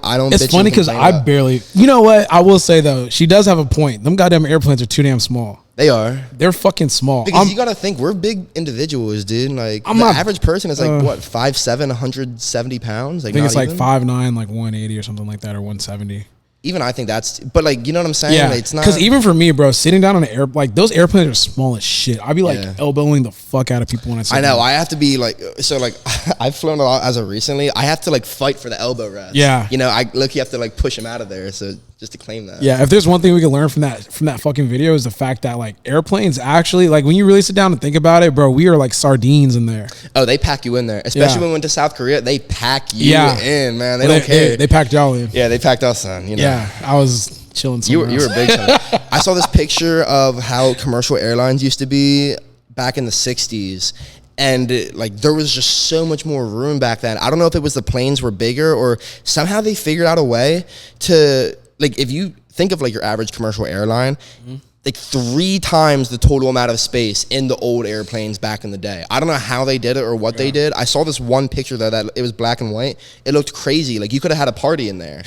But I think nowadays they don't even. It's all about maximizing profit. I think it's all capitalism. Yeah. Man. Like if I could fit. So let's say back in the day, right? They had like those seats that had like a lot of room. It's like not a lot of people were even flying back then like that. Like it was probably just all rich people. Yeah, it was probably only rich people. So you could charge a premium amount, but then also have more cabin space. Now, I mean, literally anyone could travel. Like Spirit Airlines, like fucking $50 a ticket for a flight. That's true. Right? So like, it's like, okay, let's mix that shit out. So let's like fill this shit up like a can of sardines and fly these motherfuckers in the air. Yeah, see, that's the thing about capitalism. Yeah, it sometimes like waters down the quality of things. Absolutely, because they know they can get away with it. Yeah, you know what I mean. It's like a combination of like obviously like the competitive aspect of it. It's going to force you to be a lot better than your competitors, but also too like when you're trying to max out the dollar, sometimes quality kind of suffers in that respect. And then on top of that, man, these companies just be creating fees out of thin air. Like all these fees nowadays, man. Like Ticketmaster, anything where you're paying for a service or whatever, they just be making stuff up out of thin air and just figure out a way to charge you for it. But it's, what can you do? You have your hands tied behind your back. I've noticed how lazy society has gotten. I remember I introduced Joey. Joey's our powerlifting coach. I introduced Joey to Uber Eats. You introduced it to him? I did, yeah. And he's like, Russ. You're telling me there's restaurants on here for me to order from, and they'll deliver it to me? And I'm like, I know it sounds crazy, but yeah, bro, they'll literally come to you and deliver that shit. I remember I sent him down like a bad spiral. He definitely like because we know him now. Yeah, he definitely spammed the fuck out of Uber Eats. I remember like when I was spamming the fuck out of Uber Eats, I probably spent, I think 1 month I ran up like 3 racks on Uber Eats. 3 racks on Uber Eats, bro. Maybe more. How much is That's like $100 a day. Yeah. Yeah, more. Damn. More. But you know what I was doing? This is so sick. I still do it to this day if I can. I order like steak 48 and like steakhouse shit. That's sick. Man. See, that's like the one thing that I would never like compromise on in terms of quality. Yeah, no. But I mean, hey, if you're paying for the convenience, like I don't even know why I do it. I don't know. I think it's because I just want fucking steak food, and I'm like, well, I don't want to drive there. So for example, like, I could order steak 48 from like Stafford. Yeah. I mean, you shouldn't be able to. You shouldn't be able to at all. But I can. Like, it'll allow me to. So, like, I'll order steak 48. For context, I live in Stafford now. Steak 48 is in downtown Houston by the Galleria. Mm-hmm. So that's about maybe 25 minutes, like, without traffic. Mm-hmm. That's a fucking far drive. No, it's a far drive. Yeah. And, dude, you're just like, it's like a good steak. Like, that's about the experience. Yeah, you know what I mean? I ordered the steak and I put the lobster on top. I got my order down. So for those of you guys that eat at Steak 48, get the 8-ounce filet with the lobster topping. You get the Brussels sprouts. Ooh, fuck, man. The sweet corn shit. You get the macaroni? Fuck no, man. You know me. You can't do that. I can't do that. Lactose intolerant. And then the baked potato, and then with the caramel cake shit for dessert. That's sickening. And they send it to you in like a styrofoam container? No, not a styrofoam. They send it to me like in a box, like paper box. Is it like a nice box? Is the presentation nice? Does it maintain the quality? It's probably steak 24 by the time it gets to me. Yeah, steak 24. Maybe steak steak 36. Maybe take a 12 off of there. Nah, cut that shit in half. But I'll smoke to like make it better. Okay, so you're bumping it back up to like steak 96 or something. Yeah, like that. Yeah. Okay. Yeah. How often do you care if we talk about that? Yeah, we can get it. No, I'm not gonna talk about it now because I'm thinking you're probably thinking about like fam and shit. I think about the fam. Yeah, about the sponsors. You're clean, bro. You're clean. Yeah, I don't be doing none of that. Yeah, you're solid. So like, what do you think? Because you are a powerlifter, right? I know you're like, I don't want to talk about powerlifting. It makes me fucking nauseous. Oh God, yeah. I mean, hey, like, we held off for a good 50 minutes. You know why? Because there's some shit that I wanted to get from you because I feel like we're almost kind of in the same spot. Like you have a decent amount of following on social media. Yeah. People fucking hate you. Dude, I know. I know. And you know what? Like, I feel like now, or not now, but like maybe over the past, since I came to Houston, I feel like a lot of people hate me now more than Ramped ever. Up? Yeah. Like, I don't know. What do you think it is? Maybe because you started popping your shit more or something like that? Or? I don't even know if I started popping my shit more because I always kind of pop my shit. I always did. But maybe it's just a combination of maybe like people seeing that I wanted to do something and then I just went and did it. And maybe they're like, because I don't know like what many of the quarrels people have with me specifically, whether it's certain. It's quarrels. It's like a SAT word. Is it? I be saying that shit like every day, Luke. I don't know what quarrels you have with me. Yeah, like what issues, you know what I mean? Maybe like I'll say some out of pocket shit on my story, but like people don't know who I am or they don't know how I am in person. So they take it. They're like, how could he say that? Shit like that. Or you did have one comment where I was like, okay, I get it. Yeah. Remember you said like I should get 10% commission. Yeah. When I said I was like, Wheeze ain't say that. And then like literally a screenshot, I was like, oh shit. Yeah. Remember you were telling me in the office? Yeah. I was like, nah, you said that like verbatim, like you said that like word for word. You're like, I said it was a figure of speech. So okay, can you like give some context as to? Well, let me give the context. I don't want you to mess it up. Yeah. All right, so there was, I don't know, I was bitching about something because someone pissed me off on social media, and I was saying something about how something about powerlifting is it's very unfriendly from the outside in for like a lot of influencers to get into it because like Cranon experienced it too. The second she got into the sport, like everyone just started like shitting on her for no reason.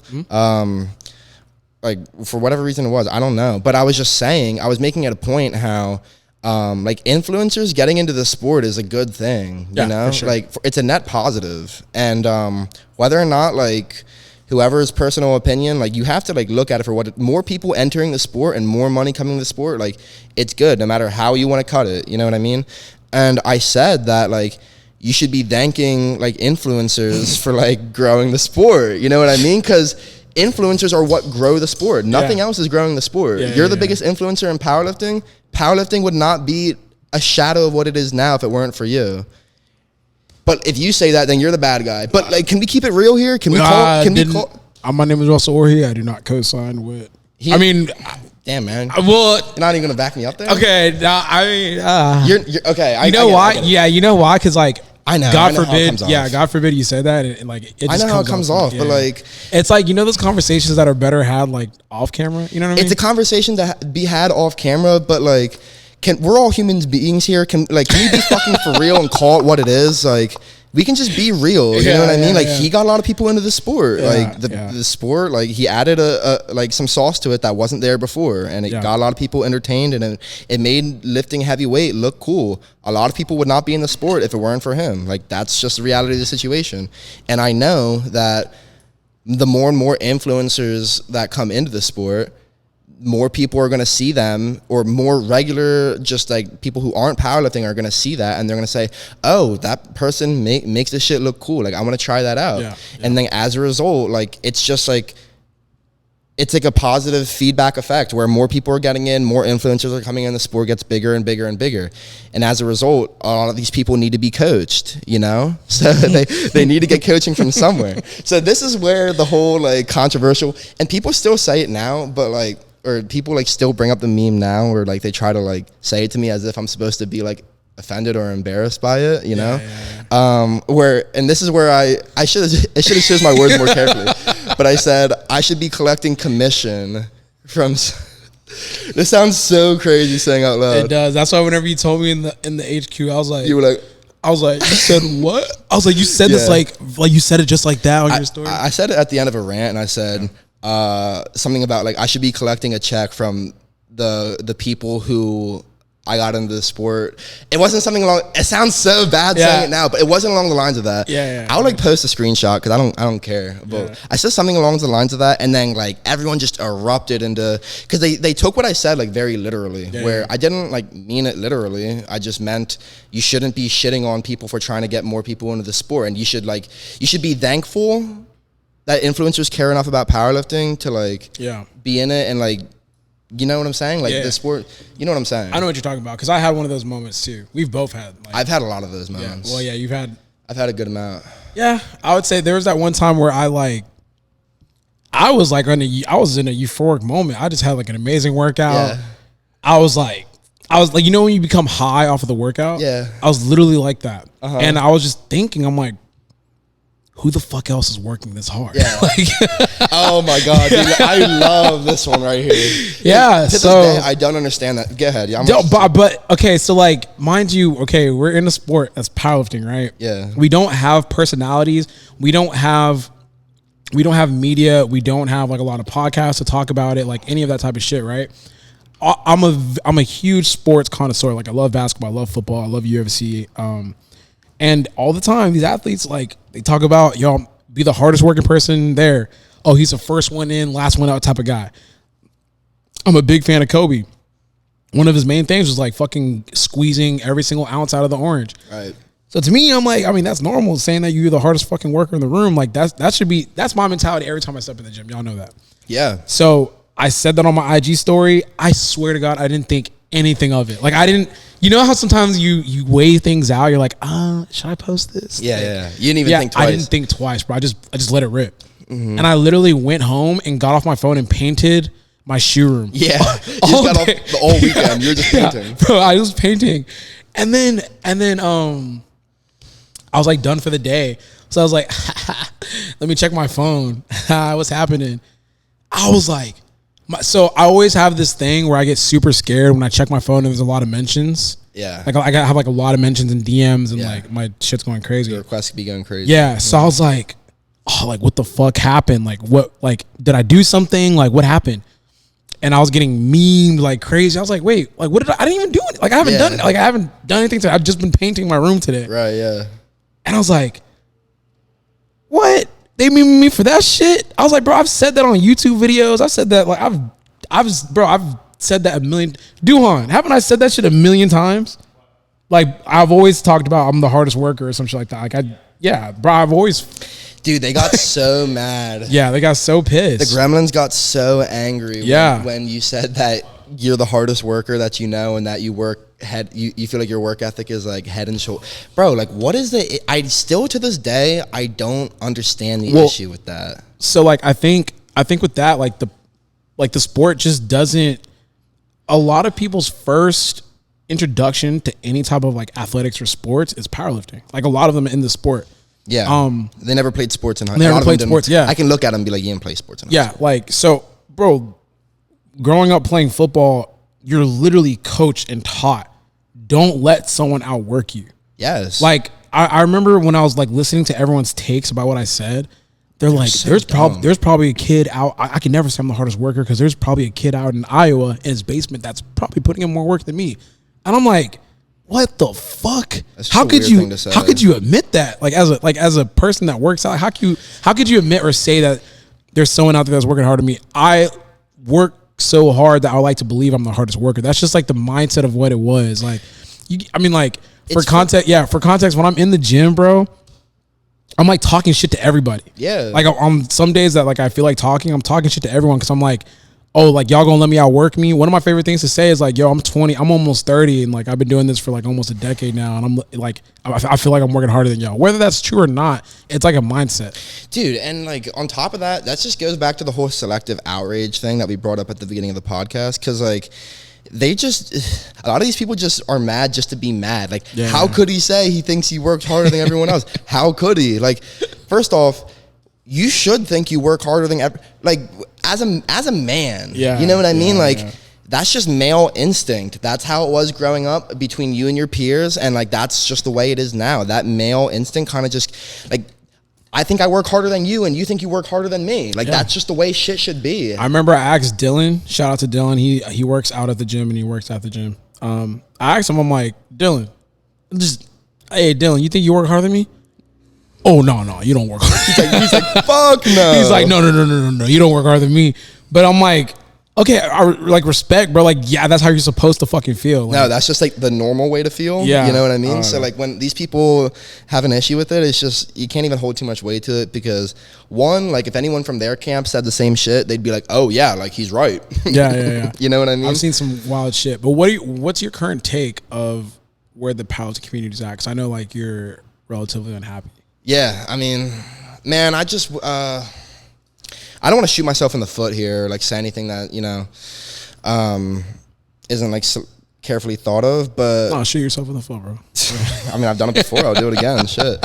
I just really like the split of the International Federation, which is the IPF for anyone who doesn't powerlift that's listening to this, and the American Federation, the USAPL. The split of that was like one of the most like cataclysmic things that could have ever happened for the sport ever, you know? And like I say it to you, I probably said it to you like 2-3 times where I feel like we're living in an alternate reality where like we have the plan B or like the worst version of what happened in the multiverse where like shit split and then shit got weird amongst the federations and just there's a lot of things that are just way too political that kind of stunt the growth of the sport long term.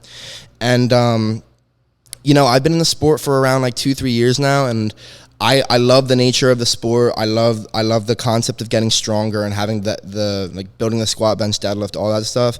But just the way a lot of the things are here in the community and the attitudes that some people have, or just the certain kinds of people here, I don't know what it is, but it's a real turnoff, you know. And like if I say it, I'm the bad guy, but like I feel like at this rate and with the way things are going, and like if all those things that I say that like aren't the best for the sport like kind of exacerbate themselves or keep transpiring, like I'm not sure if the sport is going to get to the point where we think it can be or where we know it can be. You know what I mean? But that's just like that's just the way it is. Not everyone wants the sport to be not everyone wants the sport to be as big as bodybuilding. You know what I mean? And like, who's to say it can't happen? Like, I wish at all the people at the top making all the biggest decisions, like the best of luck with everything, you know?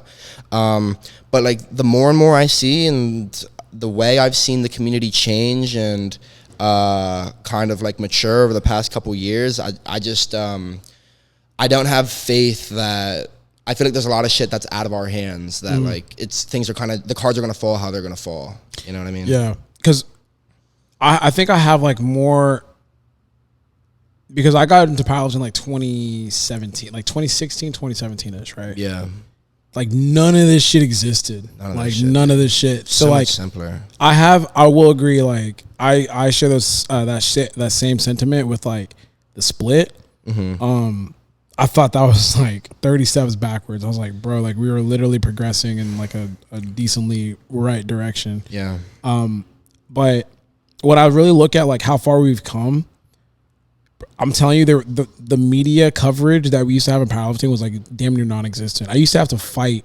I still kind of do a little bit here and there, but I used to have to fight to record my meets damn near. Like I used to have to figure out different ways to like record my meets. It doesn't make any sense. Yeah, I feel like I was one of the very few powerlifters that was like an influencer, but recording like all my workouts and posting them. It wasn't like a popular thing to do. Like I remember like the people on my powerlifting team at U of H, like they thought it was cool, but it wasn't like a norm. Like like recording your lifts and posting it on social media for everyone to see, and like actually having a following to see, like that was not normal. No. So now like fast forward into 2023, bro, like if you like people will literally follow you if you're a powerlifter and you're somewhat strong and maybe you live in their area. Like I see people that have like little ecosystems around them, like 10K followers, but like literally it's only because they powerlift. That shit did not exist back then. No. So like it's crazy because if you get into powerlifting and maybe you have a good personality and you're decently strong, you could create your own little ecosystem, and that just was not possible back then. No. So in different ways, like I have seen the progression in that respect. And then Sheffield happened, and honestly, like I was very skeptical of Sheffield at first. I was telling you they're gonna pull it off, man. Yeah, you were, and I was just like, I don't know if there's like intrigue like that to make it happen, but bro, like when I saw that, it gave me hope again because I was like, see, this is what powerlifting could be, and it's like, what it should be. Yeah, what it should be. So like, I think you know powerlifting is you know what also makes me happy too. These big ass influencers that actually want to powerlift now. Like, bro, there's like, okay, so like Will Tennyson, he decided to do a meet. Jesse James did a meet. Like now it's becoming something that influencers could do to say that they did it, and it inherently brings more people to the sport. I mean, yeah, like that was my whole point that everyone got so upset about. That's what I was trying to say. Obviously, like I said it in a roundabout way that like pissed a lot of people off, but like like fucking put your feelings aside and look at it for what it is, bro. Like be for real with yourself. Yeah, like with the Will Tennyson video, I think that video is like almost at, it's probably like over 1 million views, but it's literally him just doing a fucking powerlifting meet. That's like it. No influencer would think to do that back in the day. Like Will is not a powerlifter by any stretch of the imagination. Yeah, same thing with Jesse James. Yeah, they didn't care about that shit. So I think that we're getting at a point now, bro. You could blow up on TikTok from being a powerlifter. We see it with all these like meme pullers and shit like that. See it all the time. Yeah. So I think that in some respects it is in a good place. What I would like to see is like a stronger. I would just want to see the USAPL back with the IPF. I'm not gonna lie to you. That fucked a lot of shit. I'd like to see a stronger unification of everything. I'd like to see it be less political because the sport is way too small to be as political as it is. Yeah. And that's gonna stunt its long-term growth. Yeah. You know what I mean? Yeah. What do you think about the because you know there's like the different culture of lifters across social media, because you have like the Instagram lifters and you have like the TikTok lifters. What do you think about like differentiate what you mean by like Instagram lifter and TikTok lifter? You don't think there's a difference like with social media influencers? You're talking about like the people pulling on the meme bars with the meme plates and like the meme setups and all that stuff versus like what actually powerlifting is. Yeah. I mean, like I can talk shit or like just say it's dumb, you know what I mean? But at the end of the day, like if they're growing what powerlifting can eventually be, like you have to respect that. You know what I mean? Like even if it's not like the true standard of whatever. More people in the sport is like a net positive. So however we can get more people in the sport, like I'm all for it. You know, even if there's some negative aspects on the side, like we're old enough or we're grown enough where we can like look at it for what it is and kind of put that shit to the side. But I don't know, like the whole Instagram lifter versus TikTok lifter thing, I feel like TikTok changed a lot with social media, and I definitely got a lot of people into powerlifting through like some avenues, maybe some that are more like, I don't know exactly what I'm trying to say. I'm not gonna lie. I'm kind of just talking right now. Bro, just zoned out. We're just going. Yeah. No, so I just think that like there is the difference, obviously, like you mentioned, between like the TikTok powerlifter and like the Instagram powerlifter. Yeah. Because the other day, I'm not sure if he posted on TikTok or if it was on Instagram, but the other day, like this lifter posted like a sumo deadlift. Yeah. That like he was like 16. He pulled like 800 pounds or some shit like that. I know that kid. Yeah. Yeah. Or I know of him. So I was just like, damn, that's like an interesting video, because a lot of people that are young, they're going to be watching that.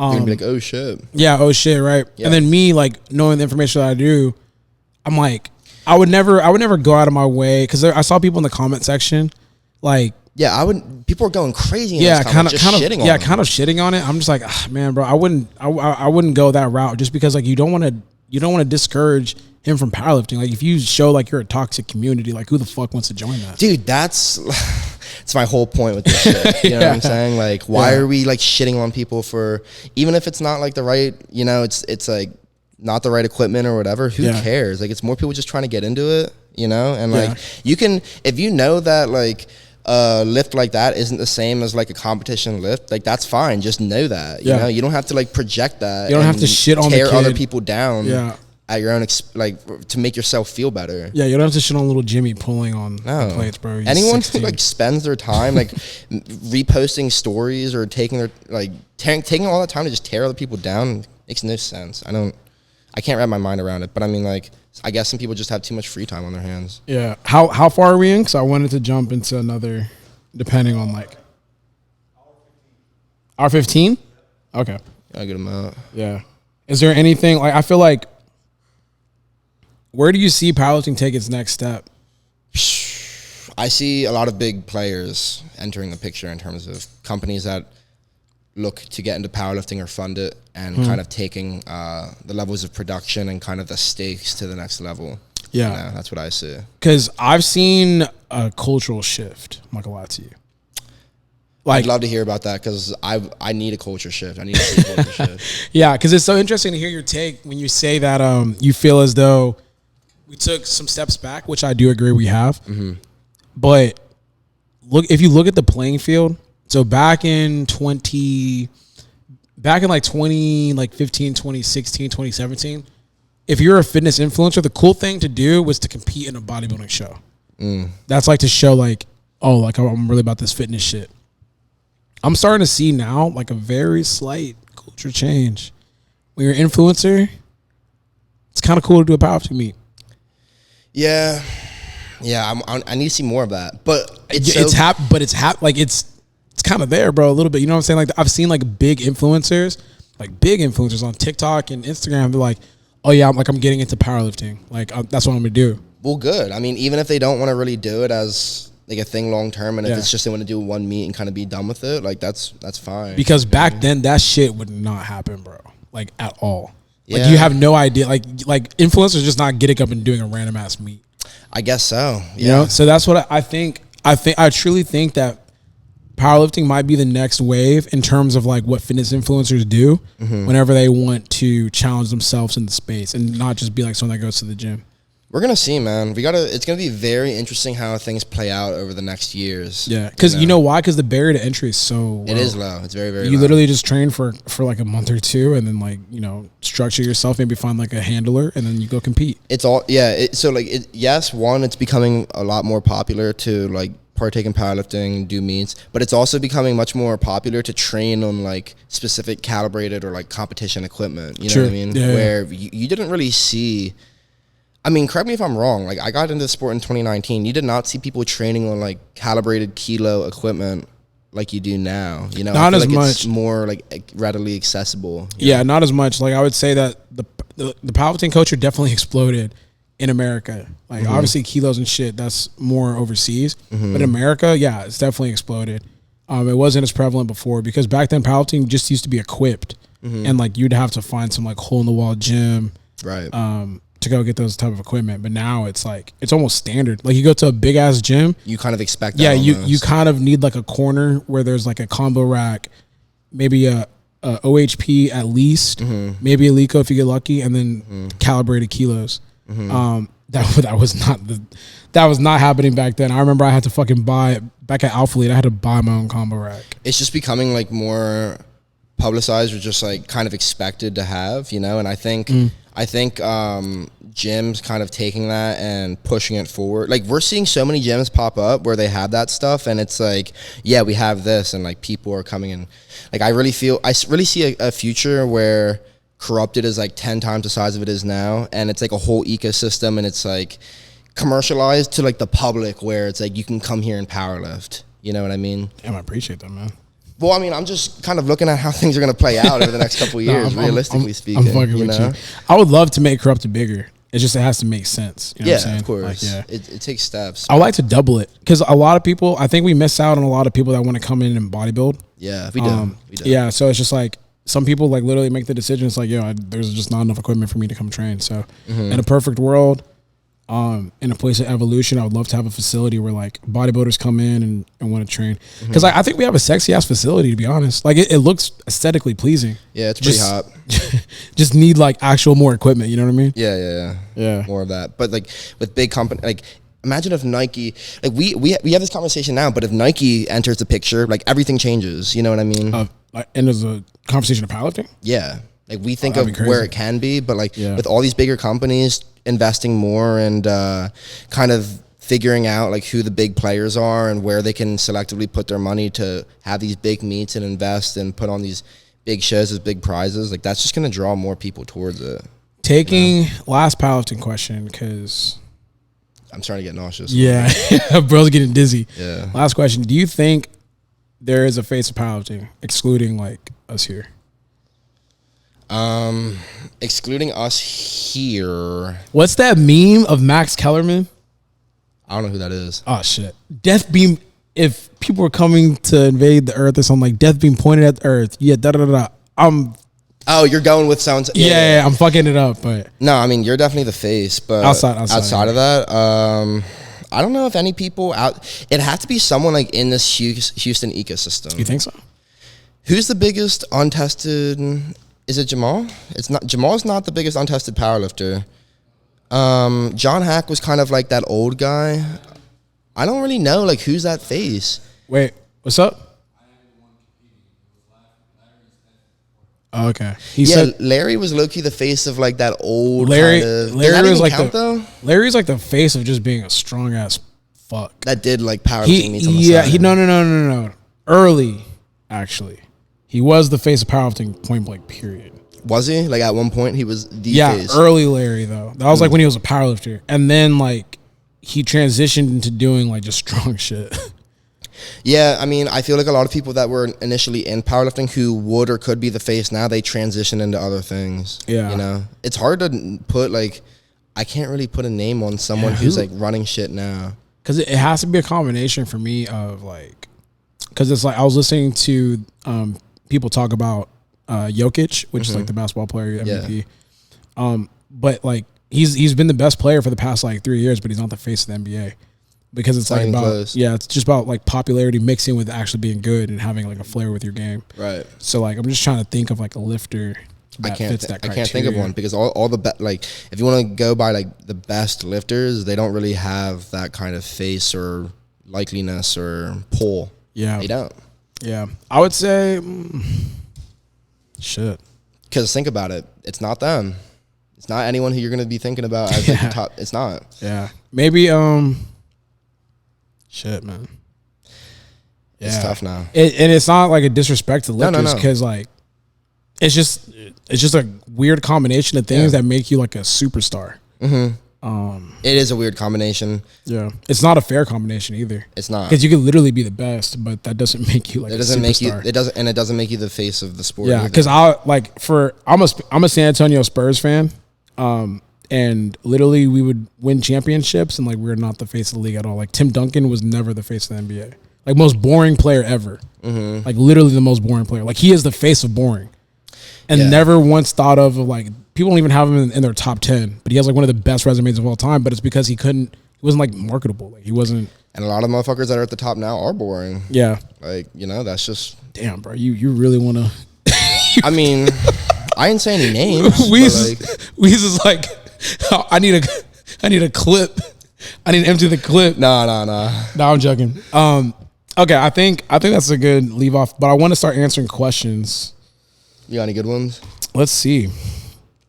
Okay, so since we both work for the Better brand, right? What has been your favorite drop so far? J to the B. Thank you for that question. You can go first because I already know mine. You know yours? For sure.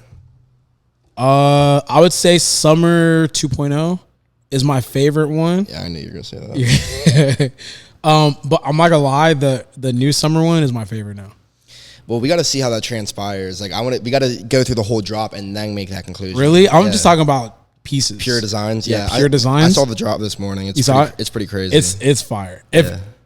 It's like one of those ones. So like for people listening, like it's gonna be a slam dunk. Yeah, for people listening, it's almost like you just know. Yeah, you just know. I looked at the collection. And I literally got erect. I was like, oh yeah. Damn, man. I'm horny. You were bricked up? Yeah, I was bricked up. Like for real? Yeah. Damn. Luckily I was like at my crib, but I saw it and I was like, oh yeah, this shit gonna hit. I was like, this shit gonna be hit. This shit gonna hit. So what's your favorite? For me, it's got to be the Faith Over Fear drop. Really? Yeah, because I'm more into that darker aesthetic anyway. Okay. Yeah. And then the way that we shot it, and then the way that like I was annoying y'all. I'm like, listen, we need to drop the shiesties to this drop. Yeah. Like we need it. Yeah, y'all did fuck with that drop. Yeah. By the way, Wheeze is wearing the full collection. He's wearing the denim and pant set. Still in stock now on GBT or the gbtbrand.com, or you can even type in thebetterbrand.com and purchase you a set. Yeah, I mean, I feel like I still think so. You know why? Because Summer 2.0, like literally, like everything we did from an execution standpoint, was done perfectly. Like you know when we plan something, but then it just doesn't. No, it falls apart exactly how we wanted for me. Yeah, for me in particular, Summer 2.0 landed, and the work that we put in was represented with like the impact product. The impact that it had on social media. Like that video went viral. Yeah, people were like the Fresh Prince video. Yeah, that video went viral, and then like all the posts leading up were like doing great. And the drop itself was super successful, and that was kind of like a jump off point. So that's why that one's kind of my favorite. Yeah, I don't know. Me personally, the Faith Over Fear collection, the dark aesthetic, the specific pieces that we dropped, it was more so up my alley. You know, like kind of leaning into that Playboy Cardi aesthetic. I don't know why I thought you were about to say up my ass. I was like, yo. What? I'm sorry. What? You thought I was gonna? Because you said up my alley, and I was like, oh shit. It was right up my ass. You thought I was? Gonna say that? I don't know what was going on. I was reading, and I was like, what the fuck is about to happen? I don't even know what to say after that. I'm not gonna lie. But in combination with all the singlet stuff and the better performance stuff that we're getting more into as well, you know what I mean? Where that's kind of like my passion for real. That was definitely like my favorite drop, the most recent one. Yeah, I think. Okay. Is there a drop that you're excited for this year? I'm excited for the next one. I really am. Okay. Yeah, because all the stuff that we're coming at, like I saw it. You know what I mean? I see all the pieces. Are you talking about the next one? Or are you talking about summer? Oh, yeah. I'd be forgetting we have another one. I'd be forgetting. Shit. It's a blur now. Yeah, really no. The summer one is gonna be crazy because it's like. I mean, I don't know how much you're going to talk about, like, the theme, but it's... Nah. Yeah. But just the stuff. It's going to be hot. Yeah, it's going to be the best one. Y'all will become erect, too, when you see the collection. Yeah, you're going to be hard. Okay. Rock solid. Let's see. Okay. Let's look at some other ones. There's some that, like, relate back to powerlifting, but... I don't want to do that. Yeah. What are your top 3 animes? Well... Shout out to J. Lee Trey. I mean, the best one, point blank, period, and I don't want to, it's not up for debate, is Attack on Titan. Okay. And it is, because there's a list online, I don't know if it's IMDb or what, but like the top 20 best TV episodes of all time, like regardless of anime, genre, whatever. The top 20 best episodes, point blank, period, and like 3 or 4 of them is from Attack on Titan. Really? Yes. Like TV period? Yes. What episodes? Do you know? Or like one was the first 2 episodes of season 3 where Aaron like spawned in over there and started fucking shit up. Okay. That one was crazy. That was crazy. I didn't read the manga, so I was like, what the fuck? Yeah, see, I read the manga like 2-3 years ago. I knew how everything ended. Another one was during season 2 where it was like Reiner's betrayal of everyone and like how they kind of flipped the switch right there. That was another one. And then there was another episode where it was probably like towards the end of either the second or third season that was in that list as well. But like, if that list where it's not even like just like specific to anime is saying that Attack on Titan has 4 of the best episodes ever appeared in there, like you can't really argue against that. Okay, so Attack on Titan. Yeah, second one, I don't know. I feel like Naruto always holds a place in our hearts, you know. I watched that in high school growing up. Like, that was like my nostalgic high school anime show for sure. Even if it's just like a basic shonen where it's, you know, it might be a little predictable, but just the themes and the way that the show unfolds, you know, like I feel like anyone who seriously watches anime, you can't deny that like Naruto was like one of the greatest. Yeah. You know, third is tough, and I'm gonna say Hunter x Hunter. I know you're not gonna agree with it. You don't like that show, but that was me personally. Like, whether or not it's objectively the best or not, I don't know. But that was just another one of like my high school favorites. You know, so I'm always gonna hold that one dear in my heart. It's not that I don't like Hunter x Hunter. I'm shocked whenever people say it's their GOAT. Cause I'm just like, bro, I hate the throwing around that word. Yeah, or just like it's their personal favorite. I'm like, really? Like fucking Hunter x Hunter? Like it's a good anime. I just don't think it's like that tier level of like, this is the greatest shit I've ever seen. I think, I mean, you talk about the last arc of that show, the Chimera Ant arc, like that arc was like that was the best arc in the entire show, and you just shit on it. You know what I mean? Really? Yes, for me, like that just wasn't. Man, I don't think you were really into it. I wasn't, because it was so fucking long. Yeah, it was. But if you kept along with it, and then just the way they kind of like put a ribbon on it and ended it, it was beautiful. It was a beautiful show. Teach their own, man. Yeah, I guess so. How about you? I'd say Naruto, number 1. I don't even think it'd be replaced because, like I said, it's one of those things I consumed like in high school and college. Like I was literally reading the manga. Yeah, that's never not going to be. Yeah, it just cannot be. Yeah. Damn, it's kind of hard because I'm such a Naruto whore. Like, it's like literally Naruto. Slut for Naruto. Yeah. Top 3. So the way I like to put this together is like, what anime do I watch that makes me put down my phone? Like, I don't have to multitask shit. I would say Attack on Titan is up there. Like, when the episode comes out, like, I just drop everything I'm fucking doing. You can't reach me for the next 23 minutes. Yeah, like, I'm on Do Not Disturb. Yeah, I will say that Attack on Titan is super dark, but man, it's fucking amazing. You watch Death Note? Death Note's yeah, Death Note's really fucking good too. I put my phone down for that shit too. Yeah. It's a good introduction for people that are looking to get into anime. Because it's super short. It is. Third one. 30, 40 episodes. I want to say Dragon Ball Z just for nostalgic effect, because I watched Dragon Ball like growing up. So like I was watching Kid Goku, and then I remember like when he got older and shit. So see, you know, that's fair, because I actually never watched Dragon Ball. Really? No. What about Dragon Ball Z? No, neither one of them. Damn. That whole cultural, because that's a huge part of the culture. It is. Yeah, I never Dragon Ball Z just for nostalgic effect. So I'd say Naruto, AOT, and then Dragon Ball Z, just because Dragon Ball Z basically spawned me wanting to work out and shit. Oh damn! From that, hell yeah! Because the training arcs were so dope. Bro was trying to be a real life anime. I really was, bro. I'm telling you. Okay, we got one last question.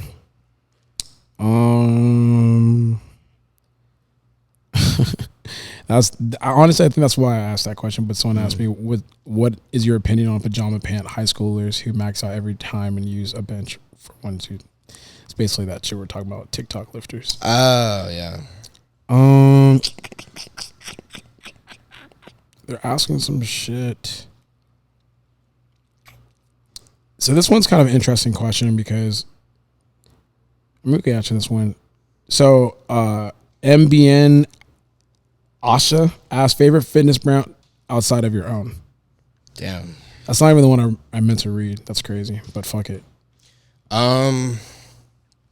Let's say this. If you weren't sponsored by Better or Young LA, because that's kind of not, that's like too biased. Yeah. Which fitness company do you like the most, like in this ecosystem? It's tough because prior to being sponsored by Better, I didn't really wear like fitness brand clothing, and I never did. You know what I mean? And like a lot of the designs that I see other people drop, I'm like, me personally, like I wouldn't wear that, you know? I don't know, like, and I feel like a lot of the clothing stuff is outdated as well. Like a lot of clothes that you see dropped now are outdated. I don't even know. I'm curious to see the type of stuff that Gymshark comes out with over the next couple years, pertaining to getting more involved with powerlifting, and then just the clothing that they can come out with, like under that scope, you know. But like as of now, like I'm not wearing Raw gear. Even now I don't wear Gymshark. I don't wear Alphalete. I don't wear Dark Sport. You know, like I don't really align myself with any of those brands. Yeah, you know. I'm trying to think. Like I'm putting myself back in like 2017, Russ. Well, you were wearing Alphalete. Well, outside of that. Yeah. Shit. Well, that's the thing. Like, because I'm saying, like, if I was back, so if these brands like existed back in that time, like if I was just straight up influencer, like I didn't care about starting no fitness brand, none of that shit. Like, which company would I find myself aligning myself with? Because any kind of company that I align myself or I saw kind of synonymous with my own brand, I'm with them. You know what I mean? Like I see like myself with like Better, like that's kind of like synonymous. It's the same thing almost. I said this to somebody and they thought I was bugging, but I said I like the aesthetic of Dark Sport. Yeah. But you know what it is? I like the, maybe not so much so like it's like a culture almost, or like a cult, it's like, so the way that they market their stuff, it seems as though like legit bodybuilders wear their stuff, or like legit athletes, like or like, so people that are like actually serious about working out. So that would have really turned me on, like not like in a horny way, but like turned me on. Well, like, it might have turned you on in a horny way, but like, but I think like it just I would have been attracted to that, because I take working out very serious, and just from the outside perspective of like the people that they sign, the people that they work with, like they like to train. I just like it when a company prioritizes or like really puts on the forefront like athletes. Not like an influencer, but like an athlete where you're training for something, you have a goal, there's an end result. So one thing that I've noticed with a company, which I'll give a kudos to, is that, bro, like most of the people that I've seen that are sponsored by them like work out for real. Like whether they're a fitness influencer or like a competitive bodybuilder, like even their influencers, like when I look at their content, they train hard as shit. Yeah. Damn. They look like they lift weights. Yeah. So I'm like, I would want to align myself with a company that like has those values. Yeah. And I'm really big on that too. Like I'm like, who's there, or like what's the overall aesthetic? Like does it fit what I'm doing? Yeah. Because there's influencers that don't look like they lift weights. Yeah. Yeah. That's a whole different conversation. But I think that's pretty much it, man. That was a solid hour 30. Sheesh. Sheesh. Damn, don't sound too good. You got it. Yeah, that was horrible. Keep that first one out. But anyways, thank you guys so much for tuning into episode number 5. Crazy that we're like fucking 5 weeks into this podcast already. Thank you guys for the support on episode number 4. I mean, shit. I don't know why the fuck that episode went so crazy. I don't want to give Crandon that credit. Because I hit her. I was like, yo, like, check the number. And she's like, yeah, like, I'm like she's that. like, yeah, I'm like that, my man. Relax, bro. Like, it was just the algo was hitting that day. Shout out Crandon, man. Yeah, but anyways, thank you guys so much for tuning in to episode number 5 of the Better Take podcast. This is your host, Russell Orhi, and I'm signing out.